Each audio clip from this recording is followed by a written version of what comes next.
Чудесный весенний день. Светит солнце. Птицы напевают песни монатика. Теперь давай это... Ну что, народ, погнали нахуй! Ёбаный! А запах?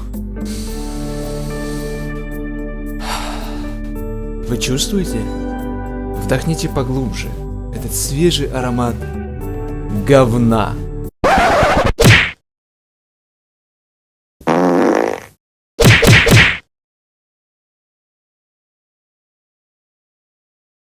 Приветствую всех, вы на канале Cyberspace, и думаю, вы уже поняли, про какую дичь пойдет речь в данном ролике. Просили порцию подливы, получайте. Речь пойдет про человеческого колдуна-мага, людского человека из людского города людей.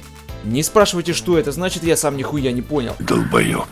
И по классике, в первом видео о каком-либо классе я расскажу про преимущества и недостатки этого персонажа. Я уже достаточно вылил дерьма и негатива в начале видео, поэтому начнем, пожалуй, с недостатков. Буду продолжать лить дерьмо, это же Perfect World, хули вы хотели. Первый недостаток нашего Гарри Поттера — это болезнь Рахита. Обычно, чтобы сдохнуть, ему достаточно выйти из безопасной зоны. У него очень маленькая выживаемость, мало хитпоинтов, мало физической защиты. Магической защиты, конечно, у него много, но в основном она полезна в PvP. В PvE большинство мобов бьют физическими атаками, и маг-дев практически бесполезен в PvE. Отсюда вытекает его второй недостаток. Маг очень нуждается в помощи. Это не соло-игрок. В одиночку он может разве что пососать хуй у всех мобов на поляне и дать в жопу какому-нибудь мини-боссу. Нихуя пердилом крутит. Я его так его рачком поставить. Ему нужна постоянная хелпа, бафы других классов, тело, которое будет получать въебало вместо него, либо же тело, которое будет его постоянно хилить и все такое прочее. Третий его недостаток — маленький хуй. Нет, стоп, что-то напутал. Маленькая скорость каста. Слова похожие просто, сори.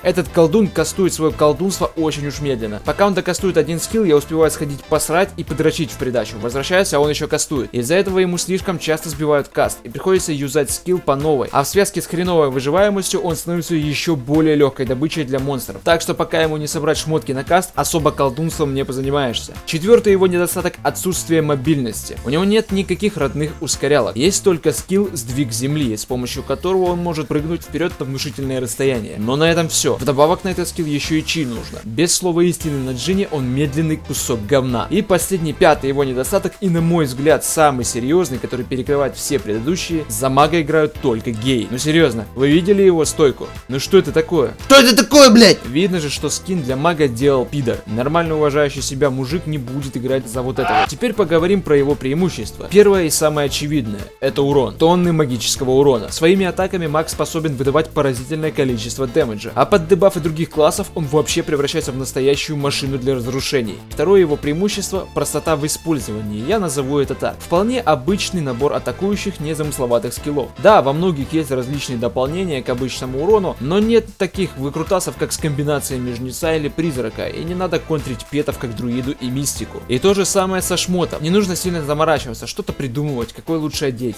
А может комбинацию, кусочек с того сета и кусочек с другого. Просто одевается мантия, магическое оружие и все. Да, нужно будет немного заморочиться и собрать скорость каста, но это не так сложно. Она в изи собирается. Уже с одной накидкой и двумя кольцами он будет весьма неплохо кастовать. Так что благодаря такой простоте даже полный овощ сможет нормально играть мага. Третье преимущество похоже на второе. Можно было даже объединить их, но я все же решил подразделить их. Это отсутствие ответственности в командной работе. У многих других классов есть определенные обязанности при походе в какое-либо подземелье. Воин должен кидать драки, страж должен вешать клеймо и запал, оборотень должен постоянно агрить босса, чтобы он бил по зубам ему, а не команде. Жрец должен хилить этого оборотня, чтобы ему не сломали кабинет, и подхиливать команду по необходимости. Жнец должен кидать 0 или черную, убийца вешать проникающий удар и тянуть босса сюрикеном, либо шотать, если это второй режим в СС, к примеру. А маг — подсос. У него нет никаких полезных дебафов для командной работы в данже. Все, что от него нужно — его урон. Все. Так что при шоте какого-либо РБ в данже, все, что от него нужно, это прожать чи и кидаться в него всеми скиллами, что есть на панели. По сути, можно просто настроить макрос, нажать одну кнопку, сидеть, ковыряться в носу. Или в жопе, тут уже кому что больше нравится. А маг сделает все сам, в прямом смысле. Четвертое преимущество заключается во владении множеством стихий. Маг владеет огнем, водой и землей. В ПВ есть 5 стихий: огонь, вода, земля, металл и дерево. Маг владеет 3 из них, то есть большей частью. Объясняю, в чем вся петрушка. Практически у каждого монстра в игре есть есть своя стихия, к которой он наиболее устойчив, но зато максимально слаб к противоположной. Вот, к примеру, моб со стихией металла. Если его бить металлом, он будет получать максимально мало урона. Если бить водой или деревом, чуть больше. Но если бить его огнем, который является противоположностью металла, то моб будет получать в разы больше урона. А у мага в арсенале большая часть существующих стихий в игре, так что он явно в выигрыше и сможет подстроиться под мобов с различными стихиями. И последнее его преимущество — его защитные скиллы. У него весьма уникальный и интересный набор защитных скиллов. Описывать каждый подробно я не буду, чтобы не засорять ролик. Скажу только их названия: огненный доспех, ледяной доспех, земляной доспех, яростная защита, мистический свет, песочный оберег. Внушительный список, не правда ли? Описание прочтете сами в игре. Эти скиллы по большей части спасают от других колдунов. В PvP с физиками они менее эффективны. Однако для других интовиков с этими скиллами маг становится очень даже грозным противником. Это все, что вам нужно знать о маге перед началом игры за него. Если вы досмотрели это видео до конца, вы просто обязаны поставить ему лайк, подписаться на канал, поделиться этим видео со своими друзьями, знакомыми, одноклассниками, однокурсниками, коллегами, выйти во двор и показать бомжу возле своего падика и скинуть денег мне на киви кошелек. А если ты тёлка, то напиши мне свой адрес, я приеду и выебу тебя. Всем пока!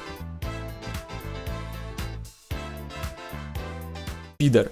Окей. Ёб твою мать, Ара, ты чё?